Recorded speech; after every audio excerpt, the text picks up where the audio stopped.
This is episode 85 of Teacher Approved.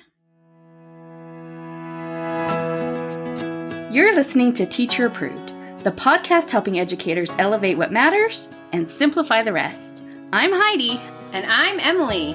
We're the creators behind Second Story Window, where we give research-based and teacher-approved strategies that make teaching less stressful and more effective. You can check out the show notes and resources from each episode at secondstorywindow.net. We're so glad you're tuning in today. Let's get to the show. Hey there! Thanks for joining us today. In today's episode, we're sharing the top 10 tips for new teachers and some good reminders for the not-so-new teachers as well. Normally, we start our episodes with a morning message, but this episode is full of responses from our community. So let's get right to the show. Being a new teacher is exciting and daunting. I love new teachers because they bring so much excitement and energy to the school. You know that new teacher vibe. But we know from experience that being a new teacher is incredibly difficult. I thought I knew a lot from college when I was a new teacher, but I realized quickly that I had a lot to learn still. I think we were all in that same basket. Well, there's so much that you can't learn until you just do it, unfortunately. So we want to help new teachers feel more prepared and empowered for the upcoming school year. We've got some great tips from us and the amazing teachers in the Teacher Approved community. So let's jump in. Our first tip is to set up your space for function. So one of the first things a new teacher is usually super excited to do is get their classroom set up at the start of the year. I know I was the summer before my first year of teaching. The really only thing on my mind was getting my room set up. And setting up your room is a massive undertaking, so it's no wonder that it's many teachers' first priority. It really is important to set up your space with care, but how it functions matters more than how it looks, even though that's hard to remember. Oh, that's so true, though. And that isn't to say that you can't have a cute theme or trendy decorations. By all means, decorate as much as you would like to. Yes, just don't forget the function of the space is what's really going to matter. So Michelle said, a wise teacher told me that it's okay if your room doesn't look picture perfect or magazine ready. Yeah, I think I have actually been in very few picture-perfect, magazine-ready, Pinterest-worthy classrooms in person because I think more classrooms than not are not picture-perfect.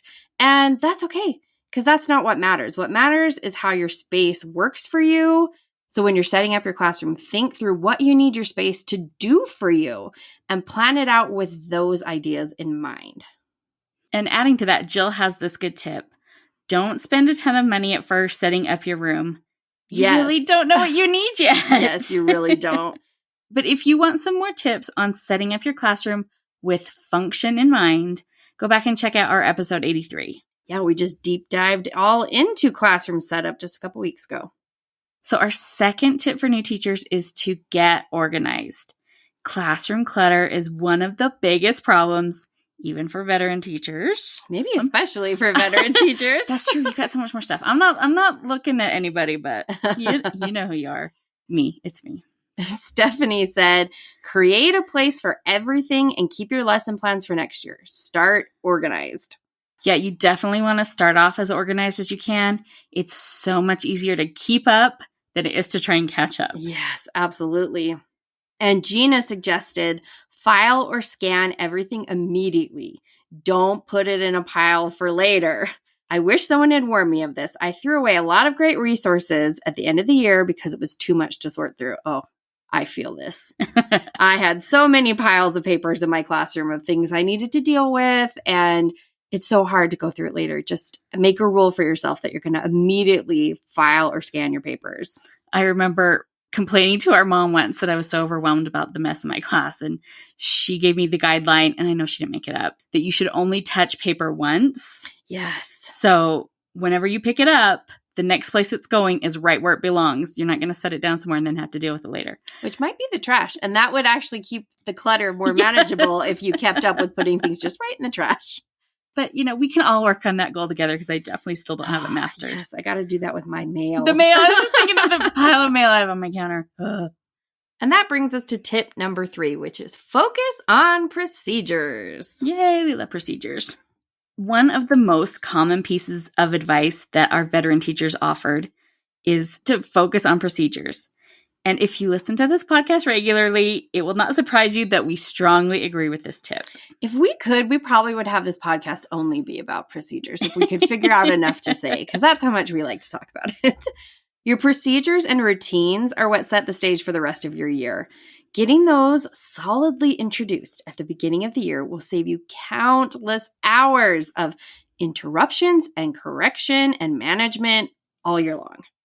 Not to mention, it's the solid procedures that allow for the fun stuff. Yes. The fun teaching, the lessons, the group activities, all of that.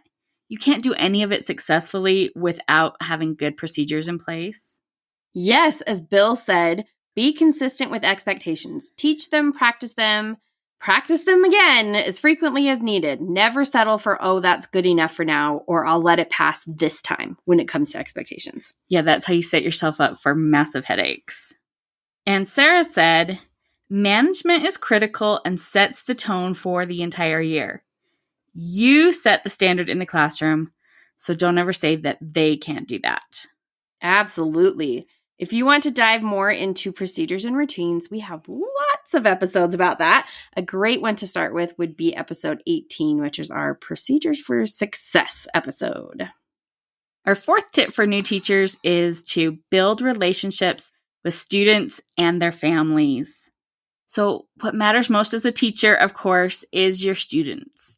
And you want to have a strong relationship with them from the start so that they feel safe and comfortable in your classroom and they trust you as their teacher. There are so many ways to build strong relationships from the start. One of the best ways, believe it or not, is to have those good procedures and routines that we talked about.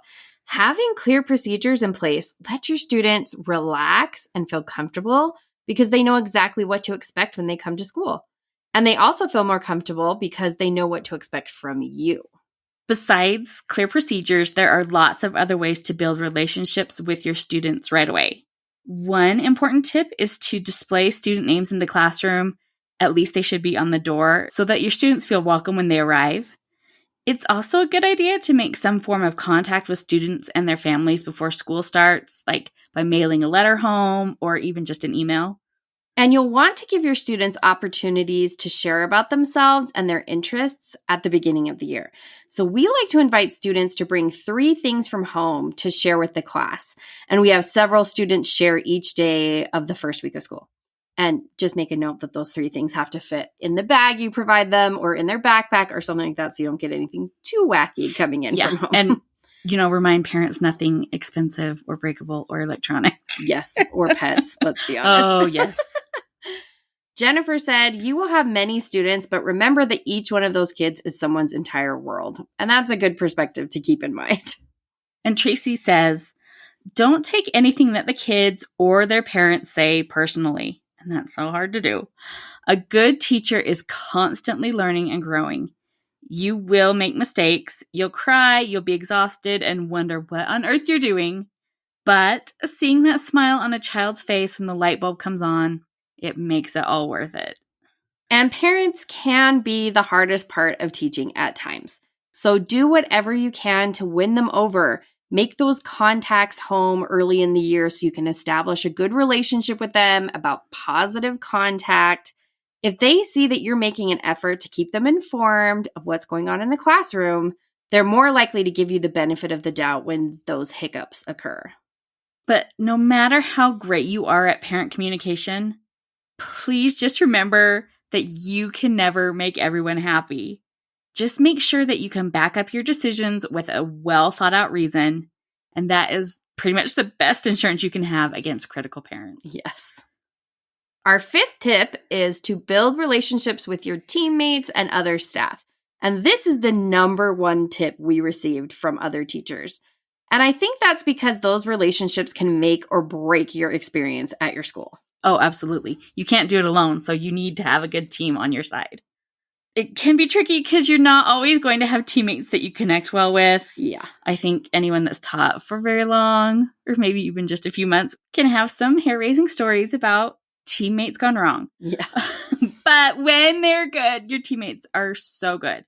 The teaching profession tends to attract people with strong personalities, which can lead to a clash at times. But control what you can by choosing to have a good attitude and trying your best to connect with your fellow teachers. You may have totally different personalities and teaching styles, but being respectful and complimentary goes a long way. And new teachers, don't forget to ask the more veteran teachers for advice. Teachers love to teach, and that includes mentoring other teachers. In most cases, I have found that veteran teachers love being asked to share their expertise, and they are happy to help out a new teacher however they can, as long as they feel like you're trying. Yes. And Summer told us to find your marigold. I love that one. And this is an idea that comes from our friend Jennifer from Cult of Pedagogy. She shared how marigolds are a favorite companion plant for gardeners, meaning that they plant marigolds near vegetable plants because they protect against pests and weeds, and they help the vegetables grow and thrive. So in the school setting, marigolds are teachers who nurture, support, and encourage new teachers to become their best. You may find them to be few and far between at your school, unfortunately. But when you do find a marigold, prioritize your relationship with them so that they can help you grow. And if you can't find them at your school, there are plenty online. So look for the people that are wanting to help you grow as a teacher. Yes, let us be your marigolds. We'd love to be your marigolds. And to any veteran teachers listening to this, maybe you want to take on the challenge of being the marigold at your school. Be the teacher that encourages and inspires the new teachers. Be the safe space for them to come and ask questions and cry. It is one of the greatest gifts you can give another teacher. And if you want to read more, we will link to Jennifer's blog post about finding your marigold in our show notes.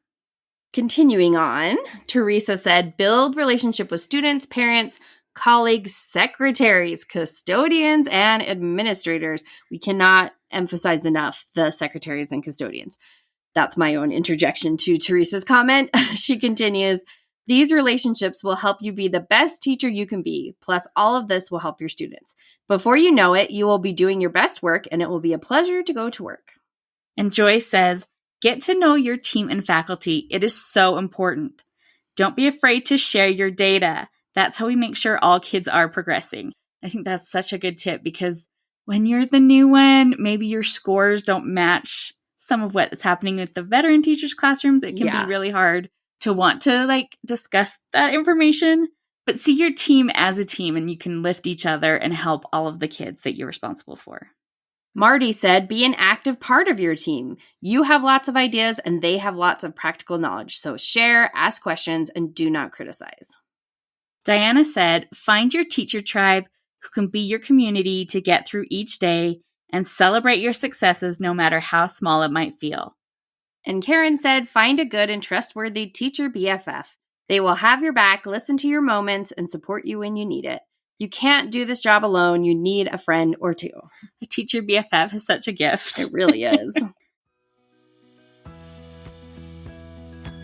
Hey there, teacher friend. Do you have a question or concern that could use a teacher-approved solution? We'd love to help you out by answering your question here on the podcast. You can submit your questions to hello@secondstorywindow.net and put podcast question in your subject line. We can't wait to hear what's on your mind. Tip number 6 is ask questions, but trust yourself. Yeah, as Joy said, ask for help. It's okay to ask. And Angela agreed. It's okay not to know stuff. You'll learn. Just ask. And Lauren said, ask all the questions and don't be afraid to. So you should ask some questions. You really cannot ask enough questions. Yeah, I remember being a new teacher at the ripe old age of 22 and feeling like I had absolutely no idea what I was doing. But man, I was so nervous to ask questions because I felt like I should know what I was doing. And it's easy to feel that way as a new teacher, but nobody knows this stuff at the start. You'll learn it by doing and by asking the other teachers who have years of experience. There's absolutely no shame in asking for help and ideas and guidance. And like we said earlier, most teachers love to be asked to share their expertise, so ask away. But also keep in mind, as Holly says, It's okay not to take any advice that you are given. And I'm going to add yes to that, absolutely, as long as it's not like school policy. Yes, yes. Holly goes on to say, it's not about hurting feelings, but finding your teacher voice and style. Do not be afraid of needing help. You are new. It's normal. It doesn't mean that you're not qualified. Find people you can trust and who will offer you support. Yes, that's such great advice. I think the number one rule of teaching is that you have to find what works for you. Don't be afraid to take suggestions, but also don't be afraid of letting suggestions go if they don't work for you. Tip number 7 is you can do anything, but not everything. Oh, so true. That just applies to life in general. Yep. But it is such an important thing to remember because you are going to be inundated with incredible ideas from other teachers in your building, but also on the internet. Yes, if you're on the internet, you're about to see all the ideas. It's an avalanche coming your way. And it's really easy to want to tackle everything you see, but it's just not possible. You don't have the hours of the day, you don't have the money, and it's not sustainable. So you really can do anything you want to. Just choose carefully what you most want to do because you truly cannot do it all. And try not to compare yourself to other teachers. I know it's hard. You have your own personality and your own style of teaching, and that's right for you. You should own that. You don't need to be like other teachers as long as your kids are getting taught. So be the best version of yourself instead. And I loved Amanda's tip. She says, don't expect to get everything right the first time around. It's probably good to just prepare yourself for that. Just know that. Yeah. Or the 30th time around. It's always going to take some change and work. And Amber says, it's easy to get overwhelmed, so make a to-do list and tackle a few things a day. Don't overload yourself or you'll burn out quicker. I love that. Tip number 8 is to work smarter, not harder. As Jackie said, this is one of our favorite tips. She says, don't grade everything. If you are grading, make it count. Give them opportunities to redo their work to master the skill. So don't grade just for the sake of grading. I didn't grade the majority of the work we did during the day because the goal wasn't to get a score from it. We were doing it to learn, and that will save you so much time. And try to keep your prep time sacred so that you can get as much done during those few minutes as possible. It's so easy for that to just fly by. Yes, it gets eaten up easily, and other people will happily fill it for you. Try to make clear to-do lists so that you are maximizing that time with the things that are most important so that you're not sacrificing your free time doing teacher stuff that you could have done during the school day. Yeah, the more you get done during prep time, the less you'll need to do after school. Tip number 9 is be prepared. Fiona suggested have a few brain breaks the kids like ready to go for times when you need a few minutes to prepare for the next lesson. And if you are looking for some brain breaks, we have no prep brain breaks that you can buy and print. We've got some back to school ones that are brand new and they're lots of fun. They don't require supplies. You can just do them on the fly. And we designed it that way on purpose because we know sometimes you just end up with these random times or the kids are all drooping in their desks or the opposite and they're climbing the wall. Yeah. So you just need the right brain break for the moment that you can just pick up and be ready at any time. And we will link to those in our show notes. Summer suggested set your classroom up for the next day before you leave. It will make your morning so calm and easy to come into. That's like we say, a gift to your future self. I love that idea. Absolutely. Kiaha said, be flexible. Sometimes the best plans are no plans, so don't stress over the small stuff. Yes, so be prepared and be flexible. And the last tip, maybe the most important one, is take care of yourself. We got lots and lots of tips about self-care, and they all said basically the same thing. So let's hear the most popular tips. The first one from Sarah is stop and eat lunch. Yeah, that's an easy one to overlook. Yes, and you'll pay for it later, and you'll struggle more in the afternoon if you haven't just taken care of yourself and eaten some lunch. Bridget says, don't let your job rule your life. And that's when I wish I could go back and remind my young teacher self about that one. Yeah, and it's a hard one to do. Amy said, do what you can and don't give more than you can. And Karen said, I would find a way to keep your work life and home life separated. Do what you can during your work day and then let it go. Don't drag home bags of work and work all evening. For sure.